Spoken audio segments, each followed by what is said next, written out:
who were players to watch for Louisiana? Big brown kid, 6'11" kid, highly recruited kid. I think he started at Arizona. He may have started in Nevada and then went to Arizona. He's had some 30-point, 16 rebound games. He's coming out for a really good game against Louisiana Tech. He's got the best player nobody's ever heard of in Kenny Lofton, by the way. The kid's a monster. But Brown, he's 6'11", 225, can face up, can play at the elbow, can play on the block, mobile. He's just not, whereas Josh, Big Josh for us is a low post guy. This kid's 6'11", but he's, face up, plays from the pinch post, runs the floor. He's a good player. Then they have a kid that transferred from St. John's, Greg Williams, who's good guard, combo, two guard, can make plays, can make a three. Their best shooters to number 22 Garnett kid. He's shooting over 50% from the three. But they've got 3 6'11" guys. I mean, they're huge. And then they've got a 4-man, Gay. It's spelled Gueye, but it's pronounced Gay. He's 6'9", 220. I mean, it's one of the biggest teams that we've seen. And then Coach Marlin.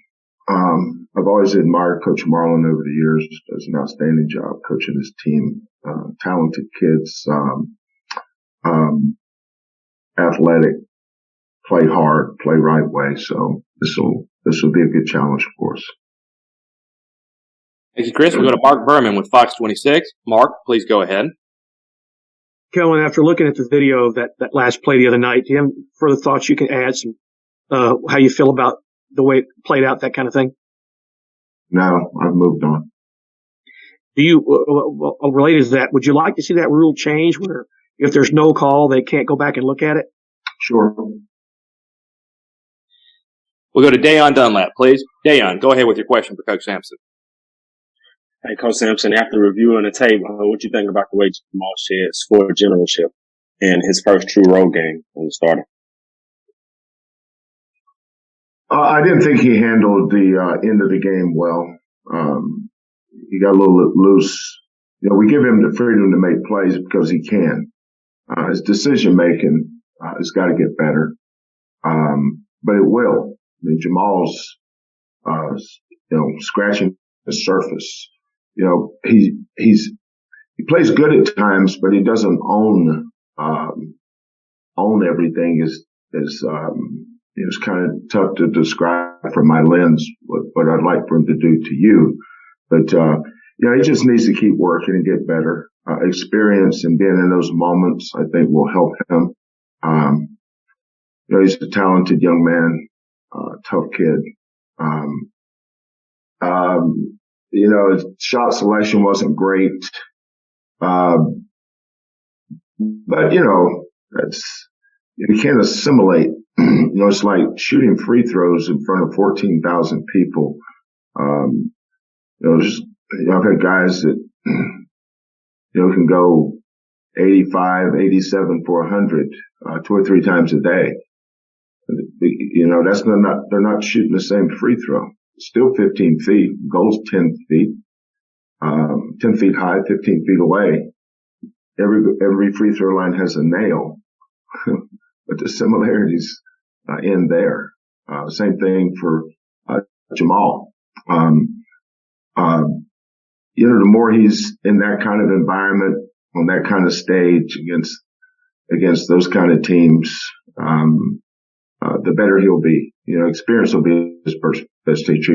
He's still just a freshman, and he is a freshman. Even though he was here last year, he didn't play, so he's playing for the first time in college right now. He got to practice last year, and it's been fun watching him grow, but he's got a long way to go. Go to Greg Bailey with KTRK. Please, sir.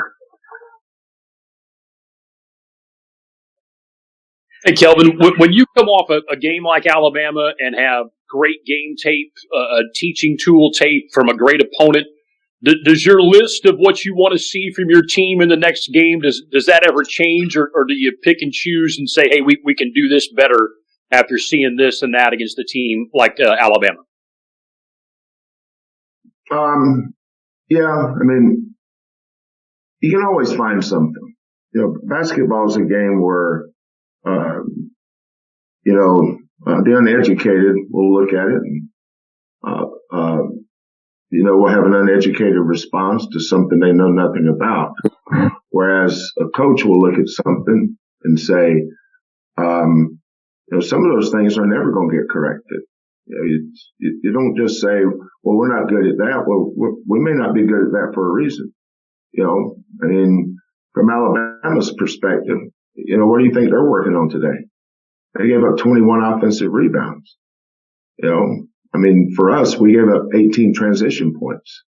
In a big way, that game was a battle of cultures. They want to play fast, and they did. They got 18 transition points. We wanted to dominate second and third shots. We did. We got 19 offensive rebounds. I think we scored 23 points at what we emphasized. They scored 18.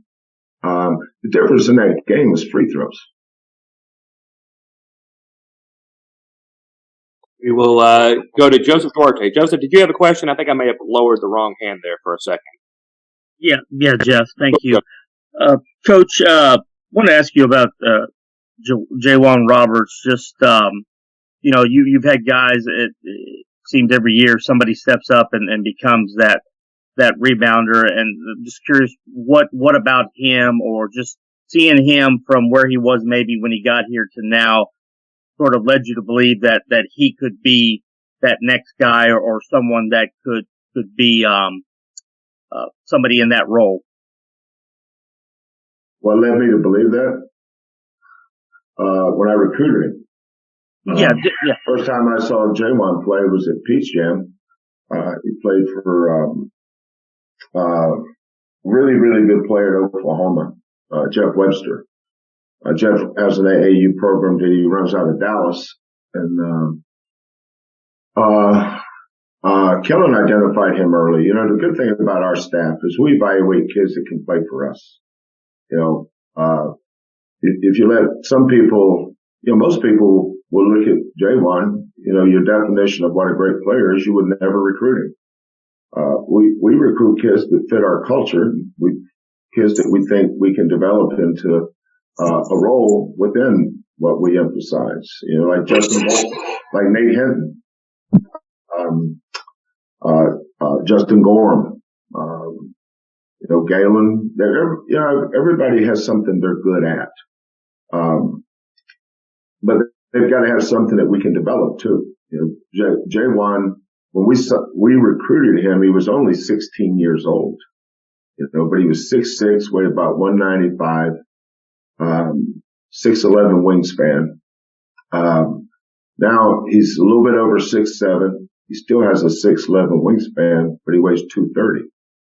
So, when we recruit a kid, we do this for a living, so we have to project.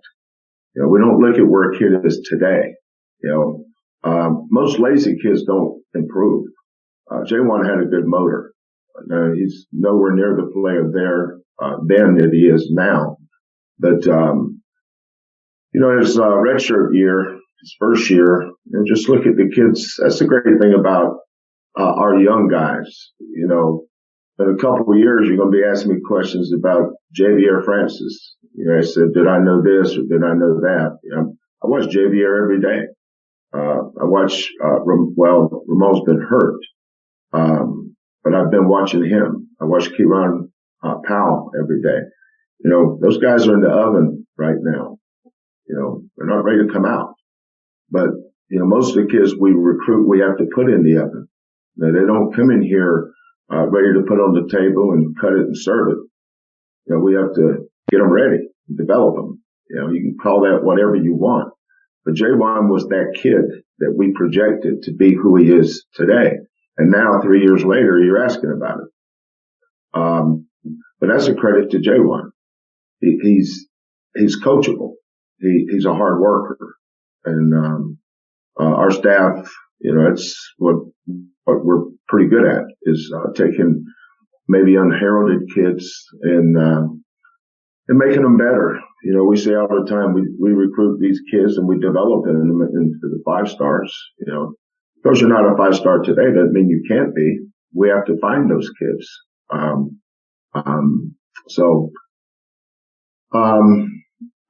just like everything about J1.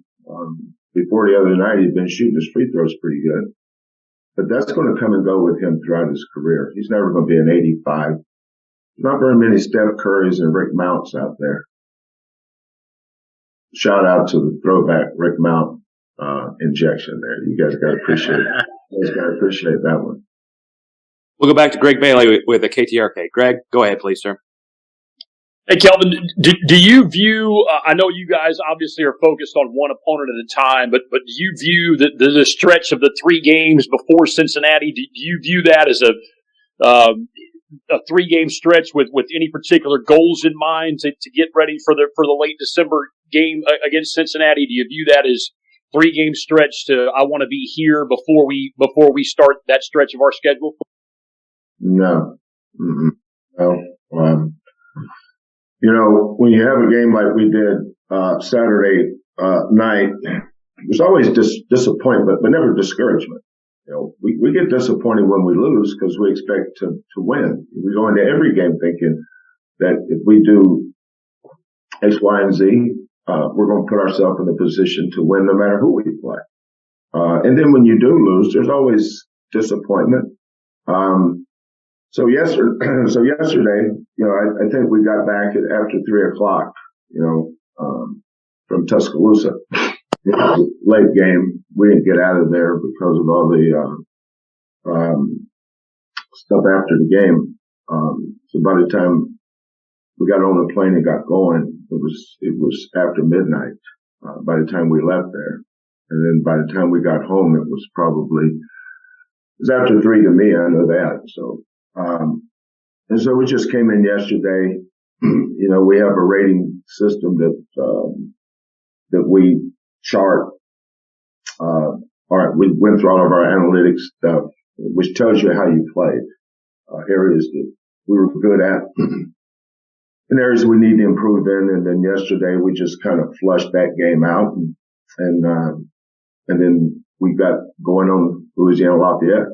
And, today, we talked about our roster and practice and how we're going to play Louisiana Lafayette. The good thing is we get right back on the horse, tomorrow. But, I don't look ahead. I just, every game requires our entire focus, because we want to be prepared and go play the right way every game. Go back to Chris Gardner, please. Chris, go ahead.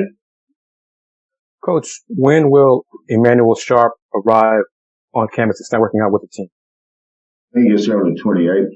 Start working out on the 29th. Thanks. Yes.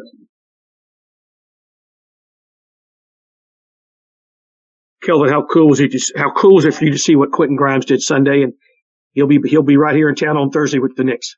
Yeah, I was texting with his mother and father and Quentin, all 3 of them. I was texting with them last night. I think Quentin was more upset about the game we played than he was excited about his game. I said, don't worry about that one, Hoss. That was gone. You made 7 threes. We were in a coaches meeting. Somebody came in and said, you guys, coach, you know what Quinn's doing right now? I said, no. I didn't even know they were playing. And, so I started following him and just awesome. Just, what's that old saying? You don't have to get ready. You stay ready. Well, that's Quentin. He stays ready.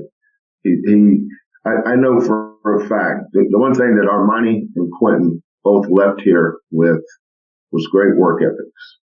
Those guys aren't great shooters by accident. Just like bad shooters aren't bad shooters by accident either. Your behavior and your work ethic contribute to both. But Quentin's going to play in that league a long time, and so will Armoni. because the NBA values that scoreboard. You know, you gotta be able to score, man. Those two guys are great kids, great ambassadors for Houston basketball. And just thrilled, you know, when Tibbs drafted, Quentin, I told him to be prepared not to play much and probably going to spend a lot of time. I'm surprised he hadn't spent more time in G League, which is a feather in Quentin's cap, because that's what Tibbs does to most of his rookies. He makes them play in the G League, which is good for him. But, the fact that, you know, and, I think Barrett and somebody else didn't play, that he started Quentin tells you how Quentin's been practicing and how much respect they have for him. So I was thrilled. And, you know, his mother was asking about coming. I hope I can go Thursday. I don't go to many NBA games, obviously. But, I might find a way to slip in and go see Armoni and, Quentin. That'll be a thrill for me to see those two kids play.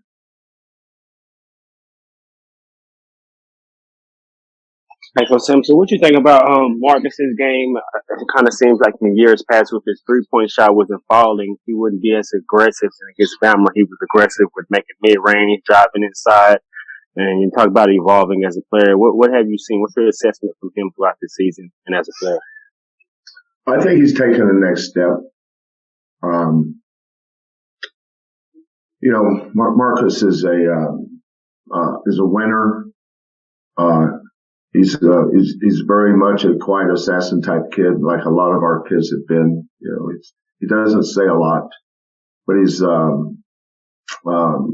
great communicator, and he's really improved as a leader. You know, you never know how a kid's going to react to certain things until they're in those situations. You know, he took a couple questionable shots, but I think you have to let, you know, whether it's Damian Dotson or Rob Gray, Armoni, Quentin, Caleb. You know, we've had so many good scores around here, and you know, those guys get a little bit more rope. I don't let Jamal, take the same shots I would let, Marcus, or the other guards, until they're ready. But Marcus didn't have his best game. You know, there's a lot of makeable shots. You know, we didn't have our best game either, but we're playing against a, you know, really good team. It's two really good teams. There's not a lot of difference in those two teams. I mean, they're both really good teams. Got time for a couple more questions. We'll go back to Joseph Duarte from the Chronicle. Joseph, go ahead, please. Kelvin, it looks, at least on TV, that the other night that Reggie's still playing through a lot of pain.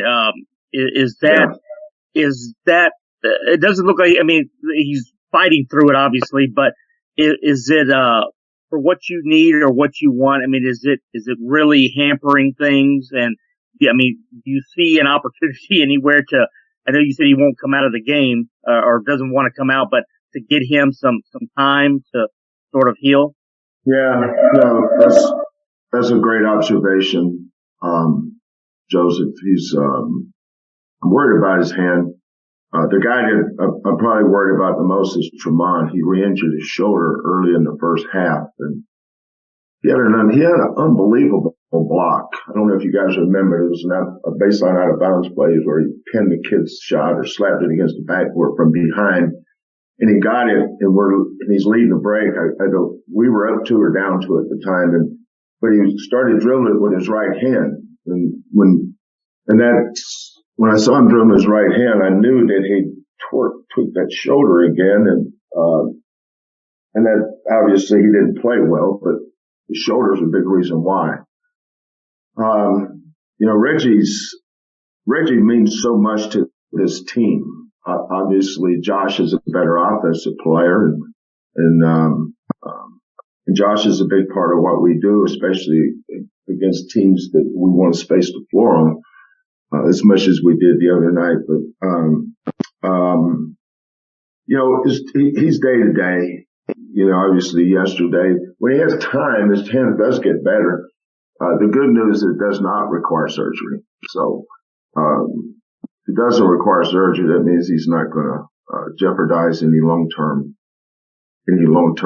health of that hand. So we'll just, this time of year, everybody's banged up, because of the start in June with the wear and tear on your body, especially joints, hips, knees, and ankles. And then the kids with their shoulders, how much, in baseball today, you have a pitch count. I'm trying to imagine Bob Gibson with a pitch count, but that's, everything evolves. That's where we are today. And, because of the gun, which is a shooting apparatus that allows kids to get up multiple shots, and development guys and staffs that are hard workers. Kids are working harder on their games now than they ever have because of time and resources.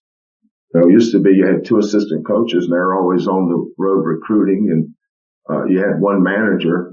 And so, in the 70s and 80s and 90s, you just didn't have the personnel. If a kid wanted to get in the gym, he got in the gym by himself. Now, kids are in the gym all the time with somebody working on their games, which is why our game has improved. Because kids work on their games more. But at the same time, you have the health issue. Get wear and tear on their shoulders and those elbows and those hands and their wrists and their hips and their knees and their ankles. I communicate with John Houston, starting in December. It's just a flip of the coin. God's will, whatever you want to call it. But, we're all a sprained ankle away from mediocrity. Right. Coach, because that shoulder kept Tramon out to begin the year, are you foreseeing that he may need a little time here, or is it sort of to see? It's kind of too early to say at this point. Yeah, we're just in discussion about it right now. That's all I would say. Okay. All right. Are there any more questions? Chris Gardner, we got time for 1 or 2 more questions. We'll go back to Chris Gardner. Chris, go ahead, sir. Coach, you touched on how much Juwan Roberts' body has changed. Just indication. Just what are your thoughts on the job Coach Alan Bishop continues to do? He and his staff getting the players stronger and the body changing throughout their career at U of H. Well, everything starts with resources. When I got here, obviously we didn't have any of that. We had a strength coach, and I don't remember his name, but I remember that he was involved with about 4 or 5 programs, and I think he was helping out with, golf and track, and he might have been doing women's basketball. I can't remember, but everybody was over in one central building at the alumni building where all the other coaches' offices are. And, it was just, that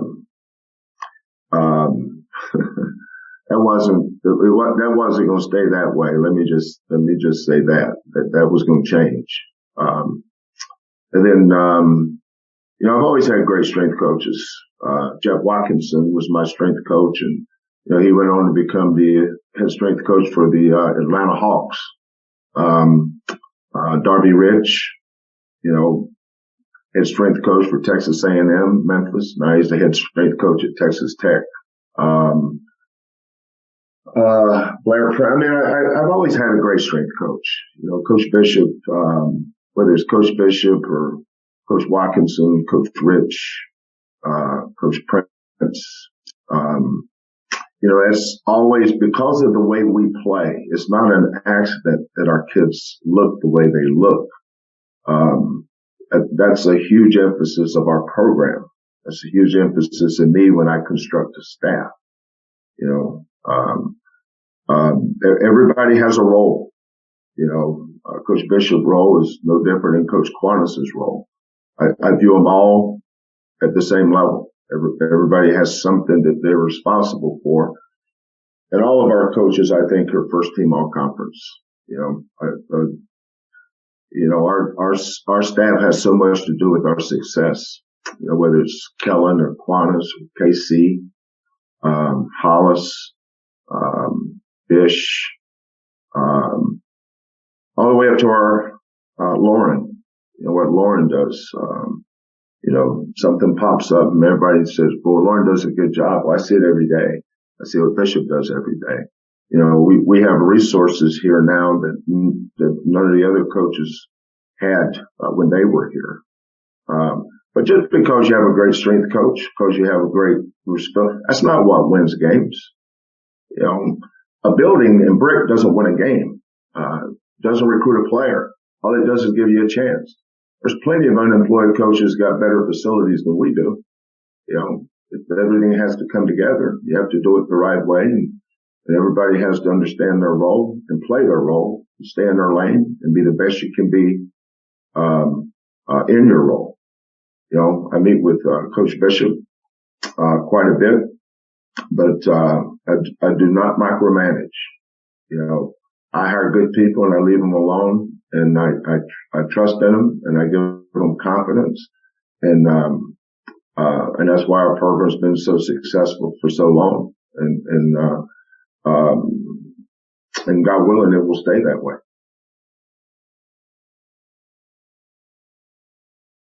Please. Hey, Coach, considering the foul trouble and the tough road environment against a very good team, you still went down to the wire and had a chance to win it at the end. Big picture, what were you most pleased with overall from your performance at Alabama?